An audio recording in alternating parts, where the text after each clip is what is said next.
Olá, eu sou o professor Luiz Antônio Peixoto Vale, da série Checkmate Global. Estou gravando hoje, 21 de julho de 2024, o 136º vídeo da série complementar, juntando as peças e explicando o movimento. Na guerra de quinta geração em curso, o ataque à economia é uma ação decisiva. Sem dinheiro, não tem guerra. E foi por isso que o Ocidente sequestrou as reservas russas e também lhe impôs sanções.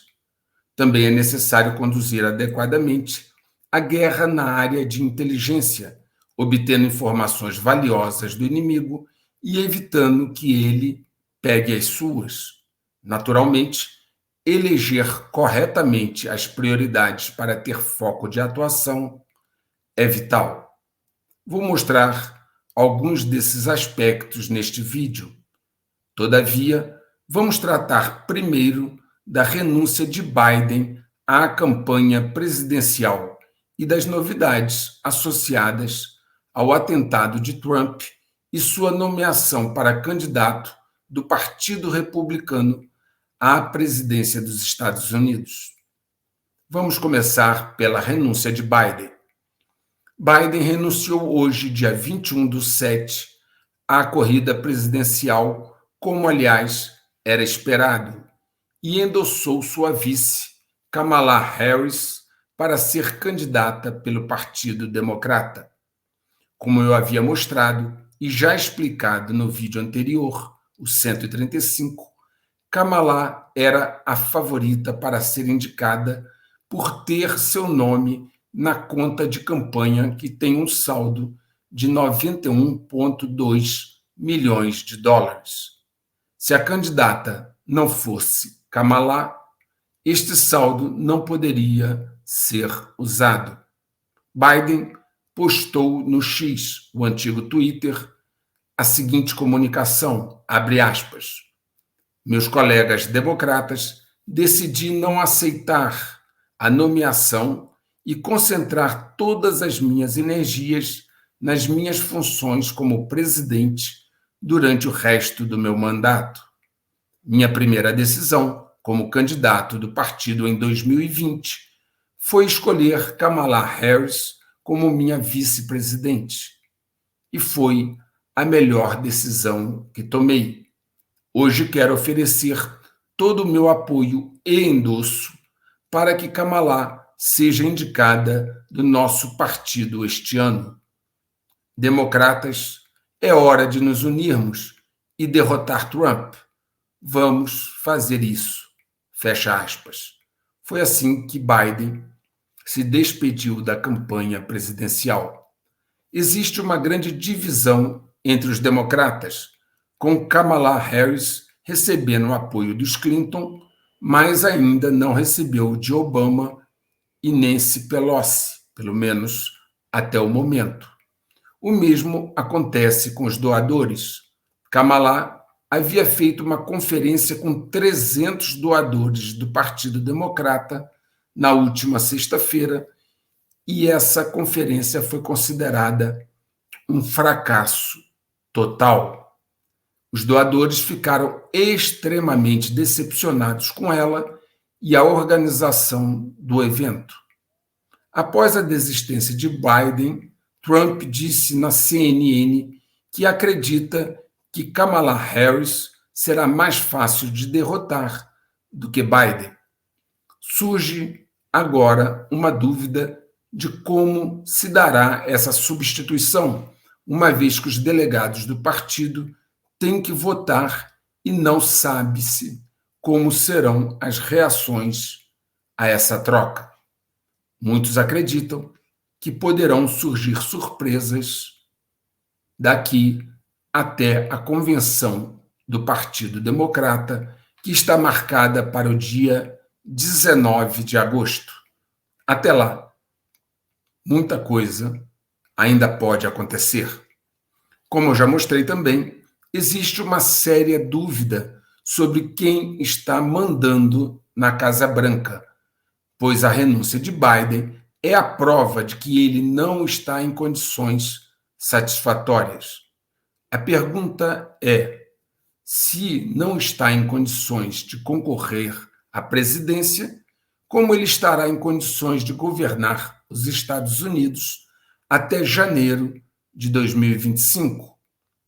Com o desespero em Washington atingindo níveis elevados, o presidente da Câmara, Mike Johnson, postou a seguinte mensagem no X, abre aspas, independentemente do caos na atual Casa Branca, nossos adversários ao redor do mundo devem ser lembrados de que o Congresso dos Estados Unidos, as Forças Armadas dos Estados Unidos e o povo americano estão totalmente preparados e comprometidos em defender nossos interesses, tanto em casa como no exterior. Se Joe Biden não está apto a concorrer à presidência, ele não está apto a servir como presidente. Ele deve renunciar ao cargo imediatamente. 5 de novembro não pode chegar cedo o suficiente. Fecha aspas. Nessa mensagem, Johnson passou o óbvio temor de que os adversários estrangeiros dos Estados Unidos, percebendo a confusão e falta de liderança, façam algo ou tomem alguma iniciativa desfavorável aos interesses dos Estados Unidos. Ademais, ele pede a renúncia do presidente, com o argumento de que se ele não está apto para a campanha, muito menos estaria apto para ser o presidente em exercício. Vejam, é o presidente da Câmara dos Deputados dos Estados Unidos mostrando que o país está sem presidente efetivo e pedindo ao ocupante do cargo que renuncie imediatamente. Este é um momento decisivo na história dos Estados Unidos que poderá ter enormes repercussões, não só mudando o rumo da campanha, como também mudando a trajetória dos Estados Unidos nos próximos anos. Vou mostrar agora os últimos desdobramentos do atentado ao Trump, que eu já abordei no vídeo anterior, lançado no dia seguinte ao ataque. Apesar de muitos acharem que este atentado ao Trump é algo fora da curva nos Estados Unidos, a história mostra que estão enganados. Na história dos Estados Unidos, segundo um levantamento do Congresso americano, já houveram ao menos 16 atentados diretos. Vou repetir, 16 atentados diretos contra presidentes eleitos e candidatos a presidente dos Estados Unidos, resultando em 5 mortos. 5 mortes, 4 presidentes em exercício e um que era candidato a presidente, ou seja, uma taxa de êxito de 31%. É uma taxa de violência política elevadíssima. Vamos dar uma olhada na atuação do serviço secreto, que era responsável pela proteção de Trump naquele comício. O senhor Eric Prince, que é fundador do Blackwater, que é uma empresa de proteção, disse que só existem 2 explicações para a atuação desastrosa do serviço secreto. Abre aspas, malícia ou incompetência maciça. Ele afirmou, fecha aspas, porque esse foi os termos que ele usou. E ele ainda complementou, abre aspas, Trump não foi salvo pelo brilhantismo do serviço secreto. O fato do serviço secreto ter permitido um atirador armado com um rifle a 150 jardas de um evento pré-planejado é malícia ou incompetência maciça. Claramente, o serviço secreto falhou no básico de um perímetro seguro e, uma vez que os tiros foram disparados, sua extração foi desajeitada e deixou o Trump altamente exposto a ataques subsequentes. Fecha aspas. E durante a matéria que fez esse comentário, também ficou evidenciado a seguinte observação, abre aspas, ao olhar para as circunstâncias a favor de Thomas Matthew Crooks, o suspeito identificado na tentativa de assassinato de Trump, é difícil ver como o sujeito falhou. O telhado usado por Crooks ficava a apenas 140 jardas do evento, com uma linha de visão clara à direita de Trump. Aqueles familiarizados com tiro de precisão sabem que qualquer tiro a menos de 300 jardas é considerado fácil para um atirador moderadamente treinado. A 140 jardas, qualquer amador deve ser capaz de atingir um alvo do tamanho de uma bandeja de torta com pouca dificuldade, mesmo sem uma ótica ampliada. Quase todos os protocolos de segurança do serviço secreto parecem ter sido ignorados, permitindo a Crooks acesso fácil a uma posição de tiro perfeita e tempo de sobra para adquirir uma mira no pódio de Trump. Fecha aspas. O serviço secreto, tradicionalmente, usa círculos de segurança concêntricos que se estendem por um grande perímetro, às vezes milhares de metros, ao preparar um local para a proteção, além de ocupar todos os espaços possíveis de poços de atiradores, como se diz, e vigiar a região com drones. Sempre há uma cobertura aérea.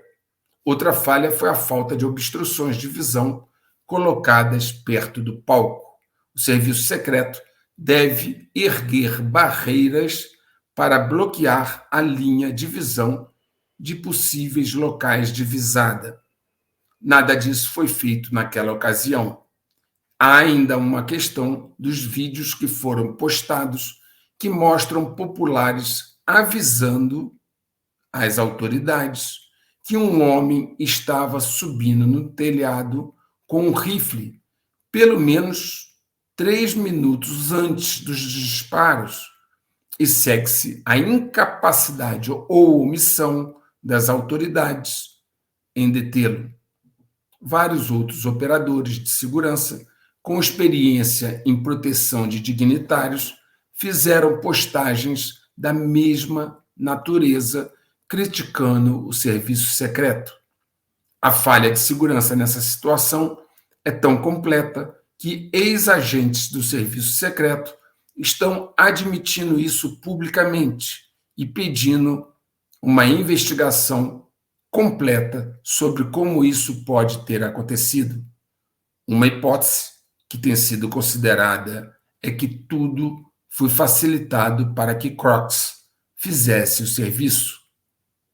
O atirador teve todas as oportunidades e condições favoráveis, mas falhou. Foram tantas as falhas e tão gritantes do serviço secreto que o presidente do Comitê de Supervisão da Câmara, James Comer, já determinou ouvir o serviço secreto para colher explicações. Ele, Comer, publicou no X, abre aspas, já entrei em contato com o serviço secreto para um briefing e também estou convocando a diretora do serviço secreto, Kimberly Schittler, para comparecer a uma audiência. O Comitê de Supervisão enviará um convite formal em breve. Há muitas perguntas e os americanos exigem respostas. Fecha aspas. Um porta-voz do Serviço Secreto confirmou em comunicado que a diretora comparecerá sim ao Comitê de Supervisão da Câmara na segunda-feira, dia 22 de julho. Os problemas no Serviço Secreto não começaram agora. Em maio, o Congresso já havia solicitado uma reunião com o Serviço Secreto depois que vários incidentes levantaram preocupações quanto à sua capacidade e à qualidade dos seus treinamentos. Surgiu na internet um vídeo onde se pode ver o atirador morto no atentado, o Crocs, nas cenas de um vídeo promocional do fundo de investimento BlackRock. Ademais, surgiram informações que pouco antes do atentado a Trump, uma empresa chamada Austin Private, que tem como um dos acionistas o BlackRock, essa empresa fez uma aposta vendendo a descoberto 12 milhões de ações da DJT, uma empresa onde Trump tem uma participação de 60%. Se Trump tivesse morrido, essa empresa, controlada pelo BlackRock, teria lucrado um bom valor. Depois, ela, a Austin Private, disse que a oferta que fez foi um erro administrativo. Poucos dias depois do atentado, Trump foi confirmado na convenção republicana como candidato oficial do partido para concorrer à presidência nas eleições deste ano. Em sua primeira aparição, sua orelha direita estava coberta por curativos.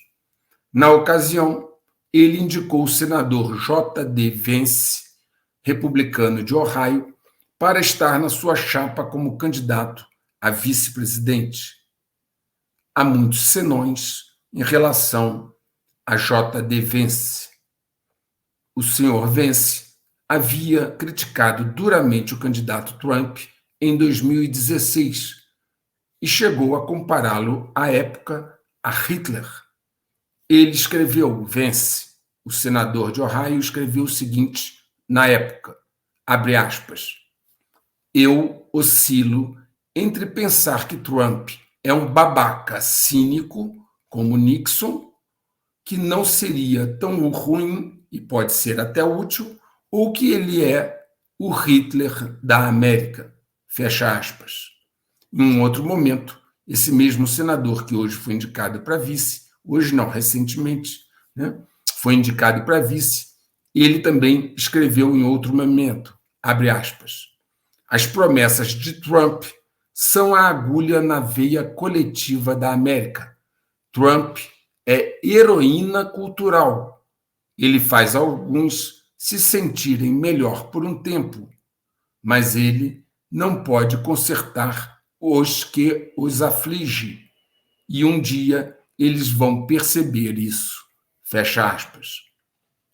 Bem, recentemente, obviamente, este senador mudou de posição. Aliás, ele muda bastante, até no nome.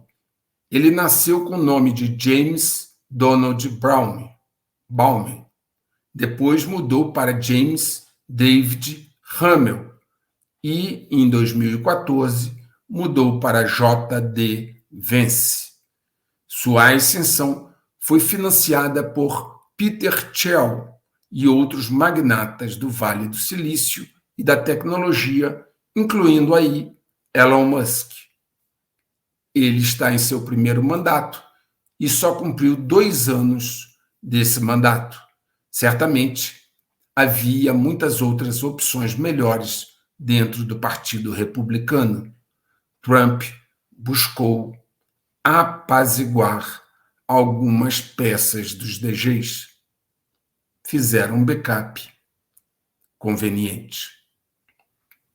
Depois da indicação de J.D. Vance para vice de Trump, Elon Musk, coincidentemente, prometeu doar 45 milhões de dólares mensais para a campanha de Trump, conforme relatado pelo Wall Street Journal. Uma fonte familiarizada revelou este compromisso de 45 milhões de dólares por mês. Cabe frisar que no mês passado, Musk disse aos acionistas da Tesla que, abre aspas, teve algumas conversas com Trump e ele me liga do nada, sem motivo. Não sei porquê, mas ele me liga, fecha aspas. Foi o que Musk falou na reunião de acionistas da Tesla. As atuais doações de Elon Musk para o republicano aparentemente completam uma metamorfose política. Musk disse no passado que já votou em Barack Obama, que doou dinheiro e votou em Hillary Clinton em 2016 e votou em Joe Biden em 2020. A compra do Twitter e os choques com a administração democrata podem ter motivado essa virada política de Elon Musk. Naturalmente, vocês já conhecem a regra do jogo. É sempre bom apostar nos dois cavalos. Vamos então agora ao movimento da torre e vamos ver as questões econômicas que falei no início do vídeo. Eu tenho comentado desde o início do canal como os países vêm comprando ouro físico, com alguns países repatriando o ouro que estava custodiado no exterior, como fez a Alemanha, e eu já comentei aqui em vídeos anteriores.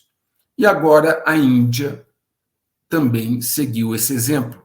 A Índia acrescentou 164 toneladas às suas reservas físicas de ouro nos últimos 4 anos, aumentando de 658 toneladas para 822 toneladas, além de transferir 100 toneladas métricas do seu ouro, que estavam armazenadas no Reino Unido, para cofres dentro da Índia.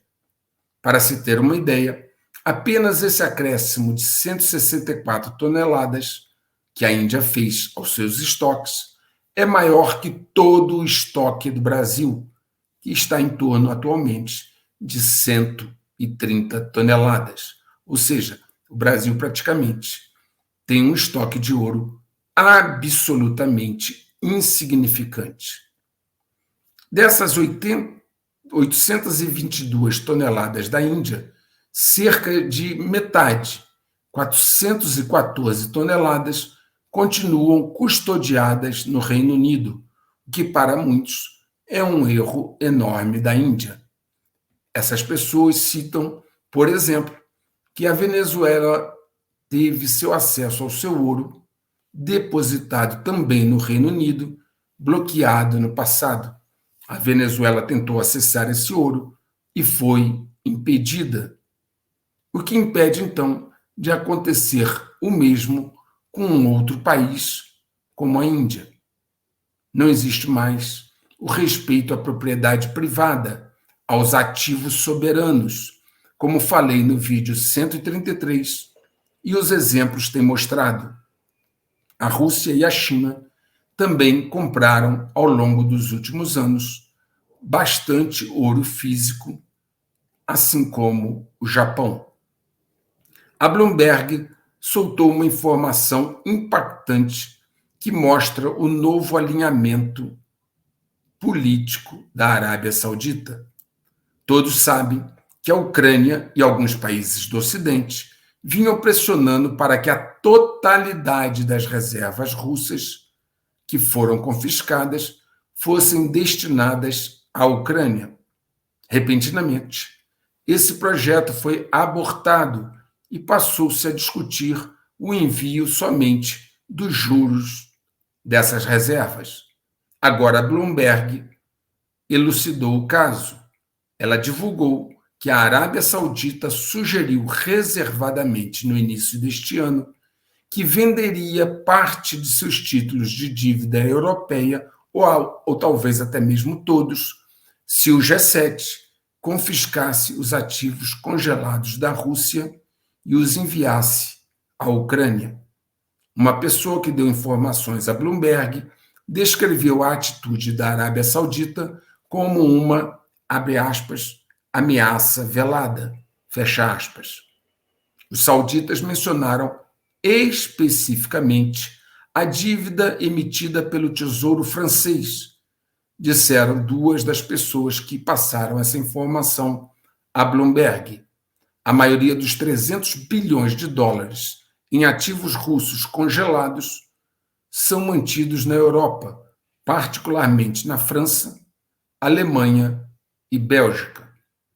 A Bloomberg concluiu observando que, seja qual for o motivo, a atitude da Arábia Saudita ressalta sua crescente influência no cenário mundial e a dificuldade do G7 em obter apoio dos chamados países do sul global para a Ucrânia. Na verdade, se olharmos com muita atenção, esse fato mostra claramente que a Arábia Saudita já está ao lado do BRICS. Aliás, se nós voltarmos no tempo, veremos que em janeiro de 2023, a Arábia Saudita declarou abertamente que estava disposta a vender petróleo em outras moedas que não o dólar. Depois, foi seguida por outros exportadores de petróleo. Esse fato está solapando a base do dólar e alimentando desconfiança quanto à estabilidade da moeda dos Estados Unidos. E essa perda de confiança não é só no exterior, mas até mesmo, incrivelmente, de alguns estados dos Estados Unidos, que estão tomando providências para se proteger. Por incrível que pareça, não são só países que estão se protegendo quanto ao colapso possível do dólar, mas os próprios estados que compõem os Estados Unidos. Vou dar um exemplo. Com a aprovação de um projeto de lei pela Câmara dos Deputados estadual, o Alasca irá se tornar o 13º estado dos Estados Unidos a adotar oficialmente o ouro e a prata como moeda de curso legal. Vou repetir, o Alasca se torna o 13º estado dos Estados Unidos a adotar oficialmente o ouro e a prata como uma moeda de curso legal.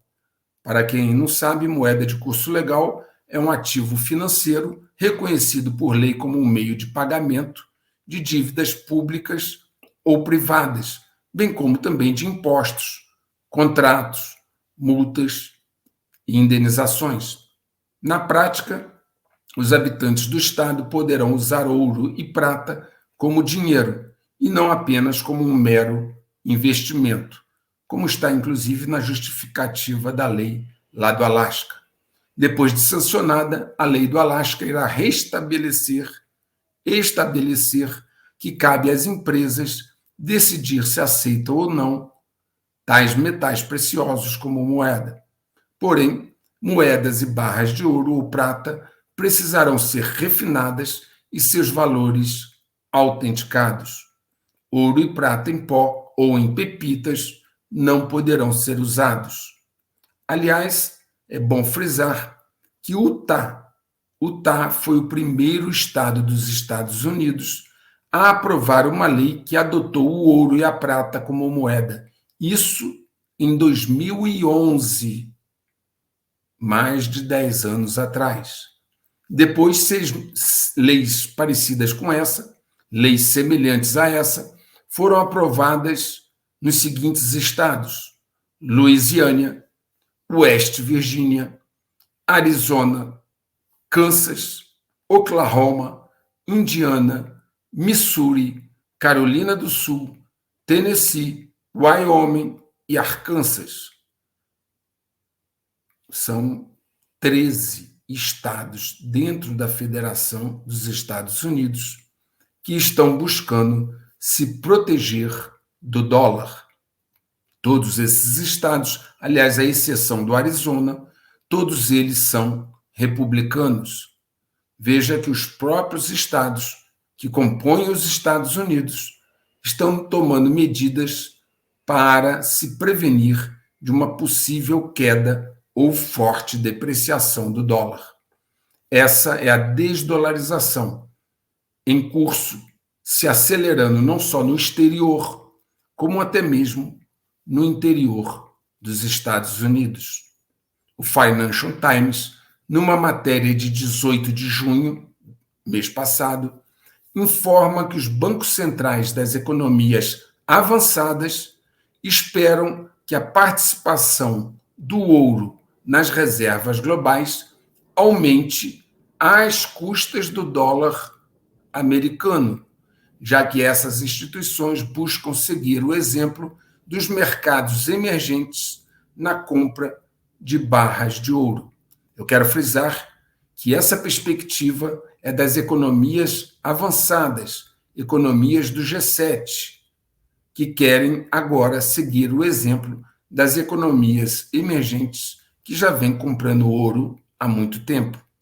Conforme a matéria do Financial Times, quase 60% dos bancos centrais dos países ricos, acreditam que a participação do ouro nas reservas globais aumentará nos próximos 5 anos.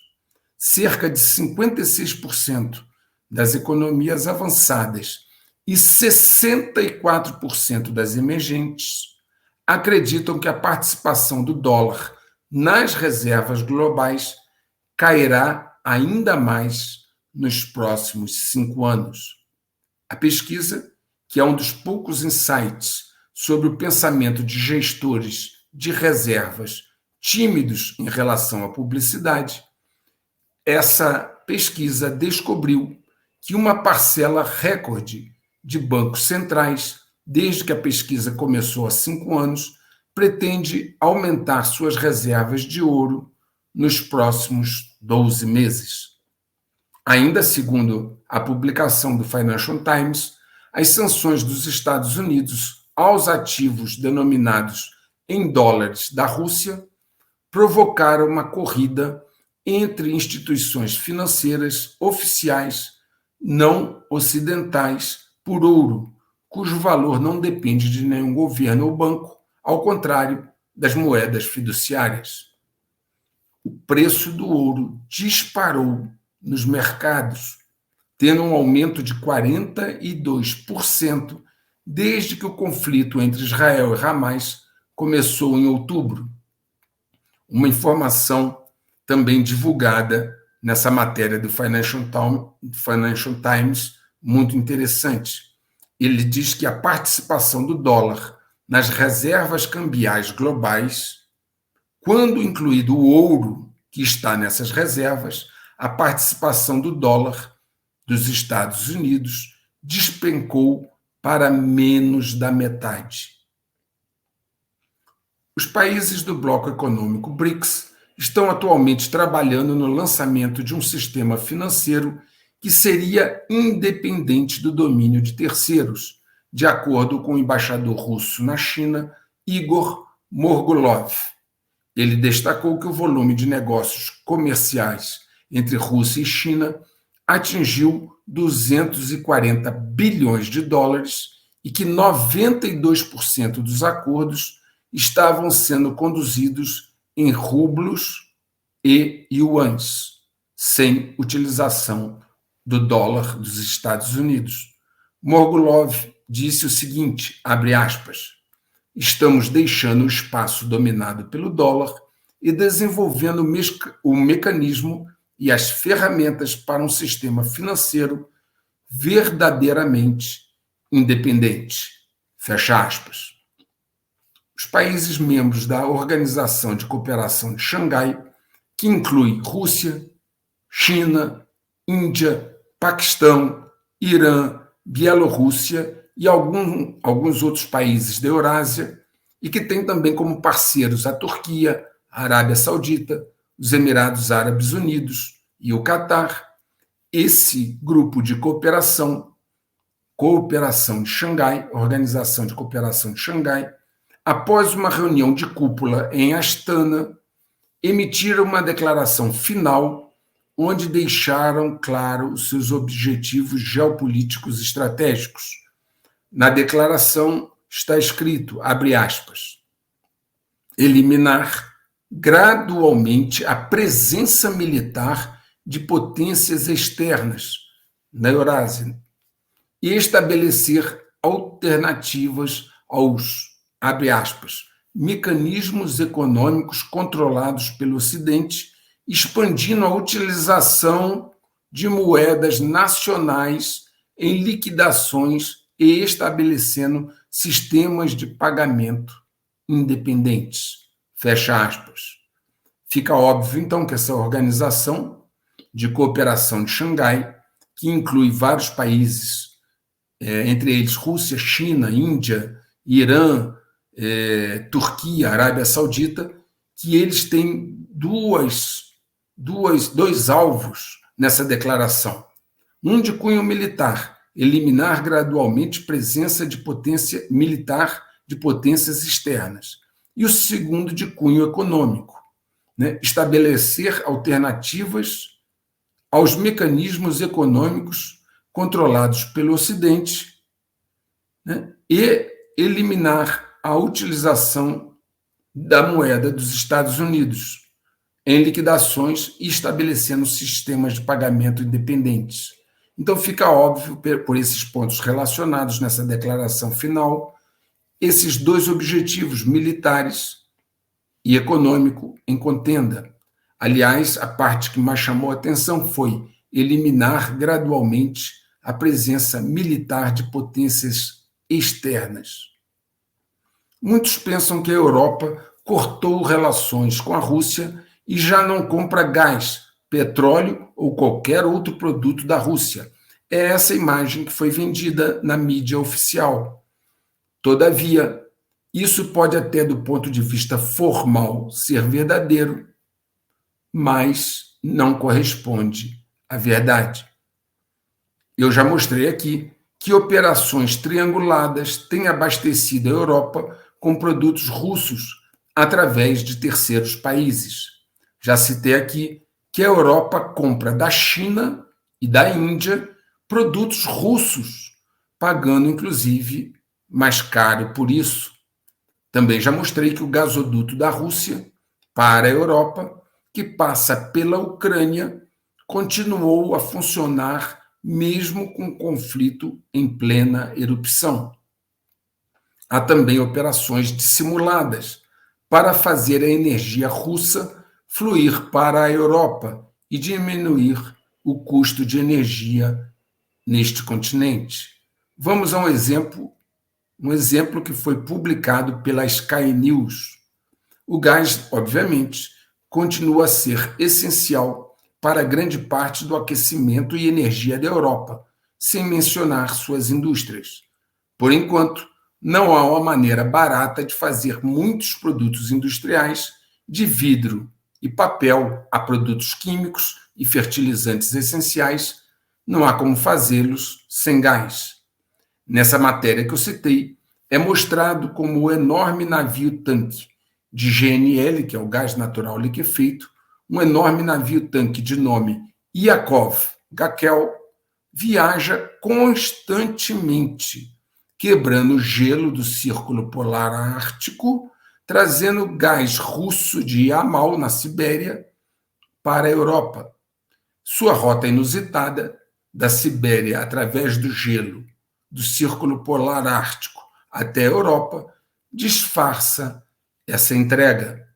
Outro detalhe interessante, hipoteticamente, esse navio Yakov Gakel pertence a uma empresa inglesa de nome Siapic, junto com outros 4 modernos quebra-gelos de GNL que operam esse comércio siberiano. Na matéria também é citado um outro navio de nome Vladimir Rosanov. A empresa é inglesa, mas os navios todos têm nomes russos. Interessante. É parte disso, isso tudo é uma parte da explicação de como a Europa nunca ficou sem gás, mesmo depois da invasão russa da Ucrânia, e como a Rússia continua a fazer sua economia crescer. E essa dependência da Europa do gás russo não saiu barata. O valor total que a Europa pagou à Rússia por GNL, somente GNL, desde 2022, chega a cerca de 10 bilhões de euros. Por óbvio, esse comércio não vai parar, porque a Europa depende da energia da Rússia e as ditas sanções, tão propaladas sanções contra a Rússia, serão apenas uma história para tolos. A situação da economia chinesa não tem melhorado e os riscos que eu já mostrei persistem. Em função disso, o Partido Comunista Chinês iniciou no dia 15 um conclave político de 4 dias, conhecido como o Terceiro Plenário, para deliberar sobre políticas econômicas. Eles estão muito preocupados porque vários bancos chineses estão numa situação crítica. Eu já mostrei aqui ao longo do canal os problemas que a China tem, notadamente no mercado imobiliário, que iam desaguar no sistema financeiro. E isto está acontecendo. Os bancos chineses, vários em situação crítica e alguns já em estado pré-falimentar. Surpresas ainda são esperadas. Aliás, o Xi Jinping, durante essa plenária, parece que teve um incidente, foi hospitalizado e ainda não se teve notícias seguras sobre o que está acontecendo. Eu já comentei aqui que o Federal Reserve dos Estados Unidos está numa sinuca de bico. Se ele mantiver os juros altos, quebra os endividados, incluindo o próprio governo dos Estados Unidos. Se ele baixa os juros, ele perde o pouco controle que ainda tem da inflação. Sentindo esta ameaça e que a culpa poderá recair sobre seus ombros, o presidente do Federal Reserve, do Fed, Jerome Powell, alertou os legisladores que deixar as taxas de juros muito altas por muito tempo poderia ameaçar a economia dos Estados Unidos. Ou seja, ele admitiu publicamente o risco que a economia dos Estados Unidos está correndo. Provavelmente fez isso para amanhã se livrar da pecha de não ter avisado o que estava para acontecer. Como já comentei, a guerra tem um custo elevado e que um país como Israel, que tem uma economia pequena, acaba tendo dificuldade de financiar uma guerra prolongada.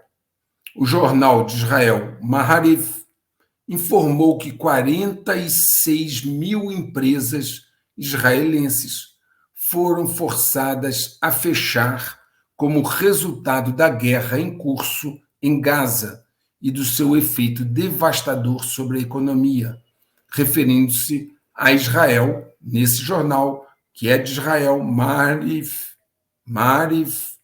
ele referiu-se à economia e a Israel como, abre aspas, um país em colapso, fecha aspas. A empresa israelense de gestão de risco, Coface BDI, estima que 60 mil empresas de Israel serão encerradas até o final de 2024. Yoel Amir, CEO, disse ao Maariv que 77% dessas empresas são pequenas empresas com até 5 funcionários. Israel está numa situação em que, segundo a matéria, quase não há mais turismo estrangeiro, conforme está escrito no relatório, ainda acrescentando que, abre aspas, os danos às empresas estão por todo o país e quase nenhum setor foi poupado, fecha aspas.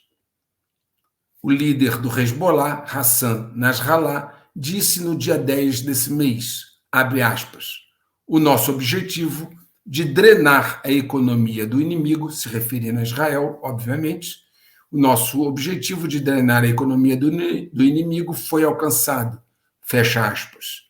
Então vejam que a guerra econômica é essencial também para o desfecho da guerra bélica. O Hezbollah demonstrou através de recentes avisos em vídeo feitos por seus drones que ele é capaz de atacar totalmente a infraestrutura energética, como refinarias de petróleo e tanques de gás de Israel, provocando possivelmente o seu colapso.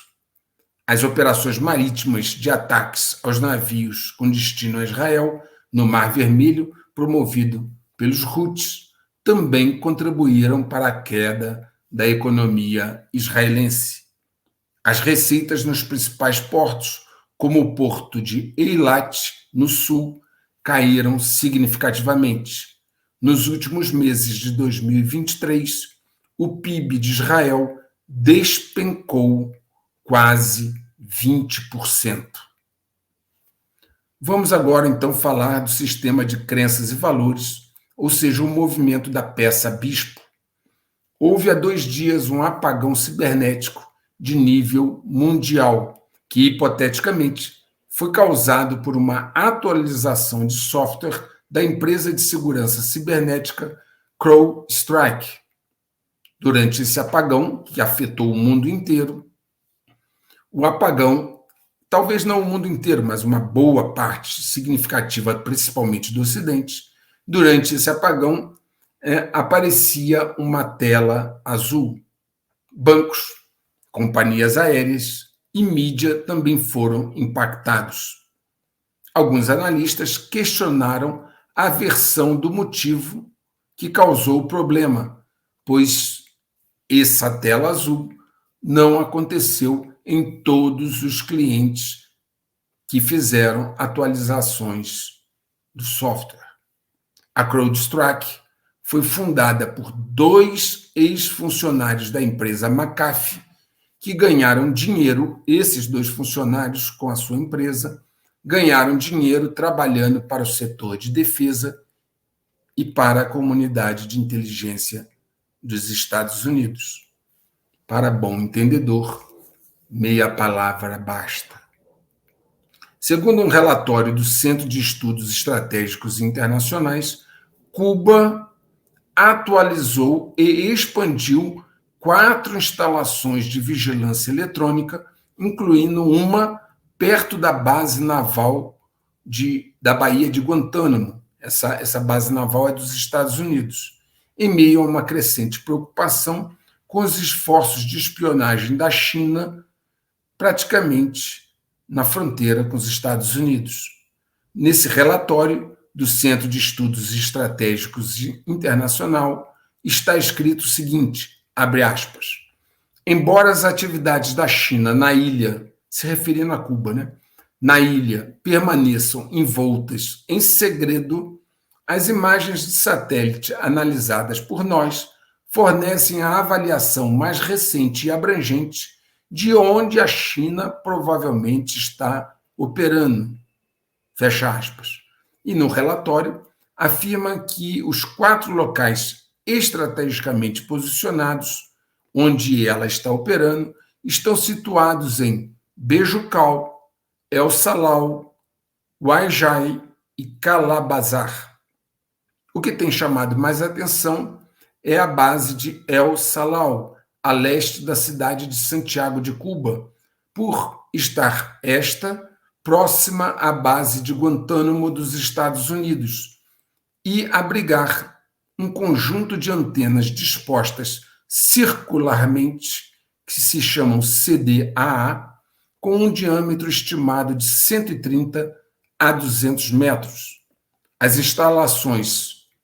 outras instalações de Bejucal, Huaijai e Calabazar ficam todas perto da capital cubana, Havana.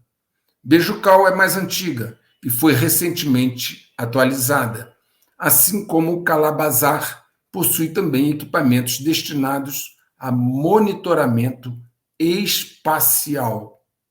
O Huaijai também foi expandida de 2 para 12 antenas.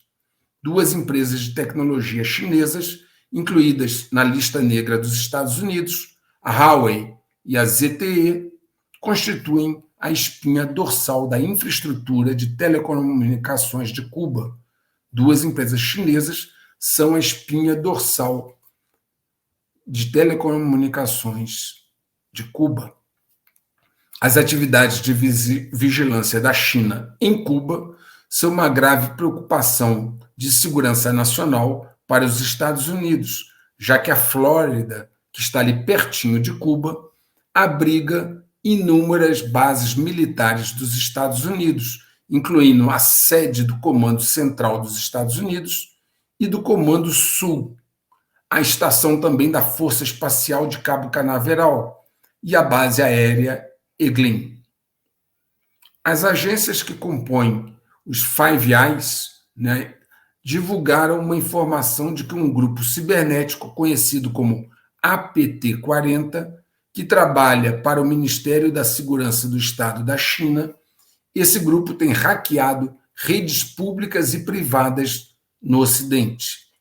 A ASD, que é a Diretoria de Sinais da Austrália, informou o seguinte, abre aspas, o APT-40 continua a ter sucesso explorando vulnerabilidades em dispositivos fora de uso ou sem manutenção em redes de interesse e sistemas mal conservados e sem patches. Fecha aspas. Quase que mensalmente se descobre grupos de hackers, em particular chineses, que estão, muitas vezes há anos, infiltrados nos sistemas de países ocidentais ou seus aliados.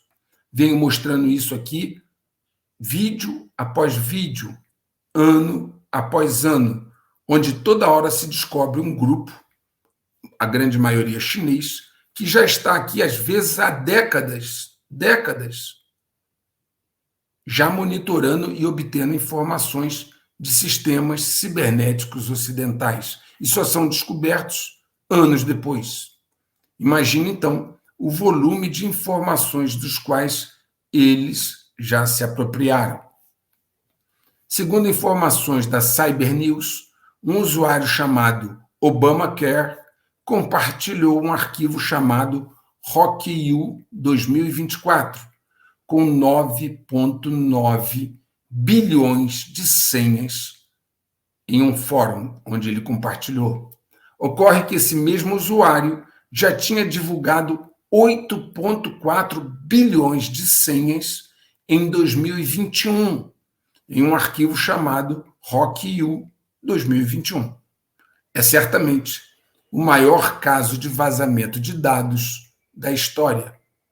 Os analistas da Cyber News afirmaram o seguinte, abre aspas, combinado com outros bancos de dados vazados em fóruns de hackers, que, por exemplo, contêm endereços de e-mail de usuários e outras credenciais, o RockYou 2024 pode contribuir para uma cascata de vazamento de dados, fraudes financeiras e roubos de identidade.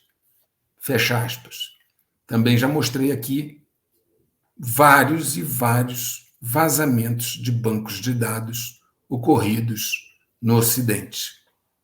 Uma notícia inesperada, uma verdadeira reviravolta no caso, chamou a atenção quando se divulgou que o fundador do Wikileaks, Julian Assange, saiu em liberdade após se declarar culpado em 25 de junho de uma única acusação criminal. Ele se declarou culpado, relacionada à publicação de informações militares confidenciais dos Estados Unidos, encerrando uma batalha legal de anos com o governo dos Estados Unidos.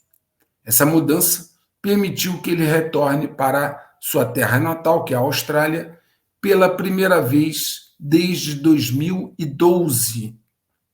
Assange se declarou culpado de uma só acusação criminal, de conspiração, para obter e disseminar informações confidenciais de defesa, como parte de um acordo que ele fez com o Departamento de Justiça.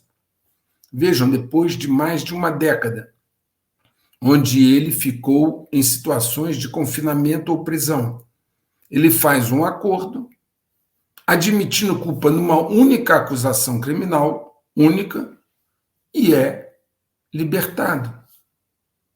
Tudo leva a crer que algum outro tipo de acordo fora dos trâmites formais foi alcançado. Rishi Sunak não é mais o primeiro-ministro da Inglaterra.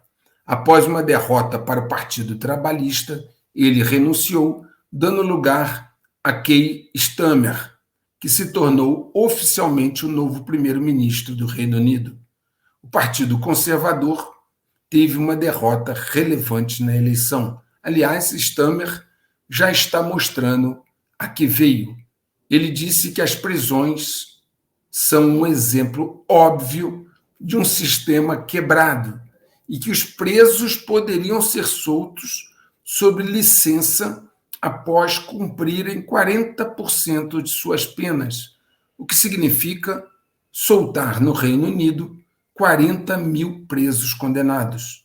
Ele nomeou como responsável pelo sistema prisional James Timpson, que já sugeriu que 2/3 dos prisioneiros não precisavam estar lá, apoiando, em vez disso, sentenças comunitárias que poupariam mais infratores da prisão. Por falar, aliás, em eleição, né, que foi essa da Inglaterra, lá no Reino Unido, ao falar de eleição, vamos nos lembrar também da França, onde a esperada vitória esmagadora da direita, do partido de Le Pen, não se concretizou no segundo turno das eleições. Fizeram um número recorde de cadeiras, mas não o suficiente para nomear o primeiro-ministro. Todavia, o crescimento exponencial da direita marcou uma reviravolta na política francesa, com muitas manifestações públicas de lado a lado, que são, por vezes, violentas. A sociedade francesa está irremediavelmente rachada e o curso dessa história não parece animador. Segundo a Bloomberg, a Microsoft desenvolveu um modelo de inteligência artificial generativa para as agências de espionagem, agências de inteligência dos Estados Unidos, que opera esse sistema de inteligência artificial generativa, opera totalmente offline, aumentando a segurança ao analisar informações sigilosas. Baseado no modelo de linguagem GPT-4 da OpenAI, da qual a Microsoft, inclusive, é investidora, a solução funciona de forma semelhante a robôs virtuais como o ChatGPT e o Copilot. Essa solução, a IA generativa, é capaz de processar dados fornecidos de diferentes fontes, mas não depende da internet para trabalhar, enquanto as outras tecnologias precisam se conectar a serviços de nuvem. Ativado em maio, o serviço da IA generativa, espião da Microsoft, já está disponível para cerca de 10 mil funcionários de agências de inteligência nos Estados Unidos. Todavia, é importante lembrar que a ferramenta apresenta ainda restrições e imperfeições. Durante a análise de dados, a ferramenta pode gerar resumos imprecisos, conclusões duvidosas ou fornecer informações confusas aos espiões, o que seria mitigado com acesso a fontes externas. Então, ainda é uma ferramenta não muito confiável, que pode, inclusive, induzir a erro. Assim, há riscos, claro, de que a ferramenta engane as agências de inteligência caso não seja utilizada de uma maneira adequada, confrontando ela com outras fontes. Numa pesquisa realizada no início deste ano, mais da metade dos 2.778 pesquisadores entrevistados expressaram preocupações sobre a ameaça existencial à humanidade representada pela inteligência artificial. Entre esses pesquisadores que foram consultados estava Roman Jan Polinsky, um distinto professor de ciência da computação da Universidade de Louisville e uma figura respeitada nessa pesquisa, nessa área de pesquisa de IA. Eu também já falei aqui várias vezes sobre estes alertas, sendo a última vez que eu falei disso foi o vídeo 134, quando eu destaquei o desenvolvimento sem supervisão, vou repetir, desenvolvimento sem supervisão do Sistema de Inteligência Artificial Geral, AGI, que tem sido feito pela OpenAI. Lá eu alertei que, de acordo com Coco Tagilo, que é um pesquisador, a chance de que essa IA avançada destrua a humanidade é de cerca de 70%. Mas a OpenAI está avançando com isso de qualquer maneira, devendo terminar o desenvolvimento no máximo até 2027. Eu falei isso no vídeo 134. Ocorre que esses desenvolvimentos arriscados da OpenAI não param nesse ponto. Eles estão avançando agora com um projeto chamado Strawberry. Uma matéria da Reuters mostrou que o projeto envolve uma forma especializada de processar um modelo de IA depois de pré-treinado em extensos conjuntos de dados. O seu objetivo é permitir que a inteligência artificial não apenas gere respostas a perguntas, mas também planeje com antecedência suficiente para realizar a chamada investigação profunda, navegando na internet de forma autônoma e confiável. Pesquisadores que conversaram com a Reuters disseram que o raciocínio que até agora escapou dos modelos de IA é fundamental para que a inteligência artificial atinja o nível humano ou super-humano. Ou seja, esse desenvolvimento pode levar a uma IA que atinja o nível humano ou super-humano. Segundo se deduz da matéria, esse, obviamente, é o objetivo do projeto Strawberry. Pois bem, Jan Polinsky, que eu citei antes, está bastante pessimista.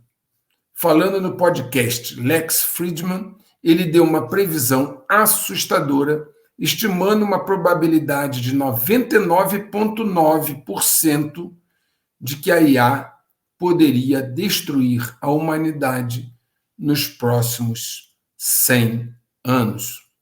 E esse projeto Strawberry, obviamente, está acentuando ainda mais essa possibilidade e abreviando o tempo. Outro pesquisador, Yoshua Bengio, da Universidade de Montreal, colocou a seguinte questão, abre aspas, entidades que são mais inteligentes que os humanos e que têm objetivos próprios, temos certeza que agirão em prol do nosso bem-estar? Fecha aspas.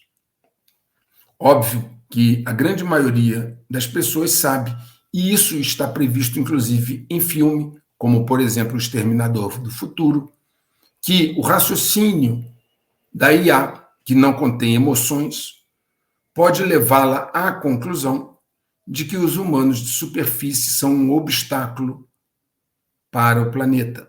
E aí a sua decisão seria óbvia. Como já comentei, o espaço é um local quente da disputa pelo poder. Isto implica, em cada dia, haver mais satélites e outros artefatos no espaço. Vamos dar uma olhada naquilo que é visível na atmosfera, ou pelo menos tornado público. Segundo um relatório da empresa de tecnologia espacial Slingstone Aerospace, existem hoje 12.597 satélites no espaço, sendo destes 3.356, mais ou menos 27%, inativos e 9.241, 73%, ativos em funcionamento. Desses ativos, 5.648, que dá 61% mais ou menos, pertencem à Starlink de Elon Musk. Então, 2 satélites ativos, 61% pertencem à Starlink, do Elon Musk. Para se ter uma noção dessa aceleração de lançamentos, somente em 2023 foram implantados um total de 2.877 novos satélites, ou seja, 31% dos satélites ativos foram implantados num único ano, 31%. Quase 80% das implantações do ano passado, ou 2.285, foram satélites de comunicação. Claro que esses satélites do Elon Musk são microsatélites, bem diferentes em tamanho e capacidade de satélites militares. Mas o crescimento exponencial de artefatos orbitando o planeta tem preocupado. Com a órbita baixa da Terra, cada dia mais congestionada, surgem a cada dia riscos reais para satélites que fornecem serviços valiosos, como, por exemplo, a internet, previsão do tempo e GPS. A questão dos detritos espaciais há muito é um motivo de preocupação porque causam efetivamente risco aos satélites ativos que fornecem importantes serviços. Segundo a NASA, essa órbita baixa, que fica a cerca de 1.900 quilômetros acima da superfície da Terra, é hoje, abre aspas, depósito de lixo espacial orbital, fecha aspas, contendo até mesmo partes de foguetes e pequenas manchas de tinta de naves espaciais. E não é só a órbita baixa. A órbita geossíncrona, que é chamada GEO, localizada a cerca de 35 mil quilômetros acima da superfície, também está ficando lotada. Na verdade, ainda é difícil mensurar os efeitos da enxurrada de transmissões feitas por artefatos nas duas camadas em direção à superfície e seu impacto na saúde humana. Ninguém está avaliando esse volume brutal de transmissões feitos a partir dessas duas camadas da atmosfera em relação e na direção da superfície, e qual o impacto que essas transmissões têm na saúde humana. Aliás, uma notícia interessante é que a Estação Espacial Internacional, vai ser desativada. Ela vem apresentando diversos problemas e já há bastante tempo. Desde 1998, os Estados Unidos, a Rússia, o Japão, a Europa e o Canadá mantiveram diferentes seções da estação. Os acordos para administrar conjuntamente a estação espacial marcaram uma nova era de cooperação global após a Guerra Fria. Os países que operam a ISS só concordaram em operá-la até 2030 no máximo. Em função disso, a SpaceX de Elon Musk recebeu mais um contrato bilionário no valor de 843 milhões de dólares e construirá um veículo para rebocar a Estação Espacial Internacional de volta pela atmosfera e jogá-la no oceano. A NASA deu permissão à SpaceX do Elon Musk para destruir a Estação Espacial Internacional até 2030. Esse é um mercado onde as empresas privadas querem entrar. Empresas privadas como SpaceX, Axiom, Blue Origin e Vast estão desenvolvendo estações espaciais comerciais que podem ser lançadas já no ano que vem. Klaus Schwab, que tantos achavam que estava desativado, voltou a atacar, falando na reunião anual de novos campeões do Fórum Econômico Mundial, frequentemente chamada de Davos de verão, lá na China. Então é Klaus Schwab, numa reunião do Fórum Econômico Mundial ocorrendo na China. Lá, Schwab afirmou que para impulsionar a quarta revolução industrial, as elites devem impor agressivamente sua agenda.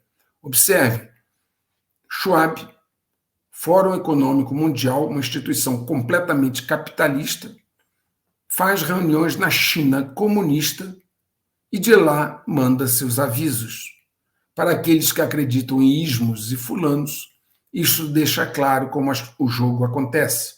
E lá, na China, Klaus Schwab disse o seguinte, abre aspas, para impulsionar o crescimento econômico futuro, devemos abraçar a inovação e forçar a colaboração.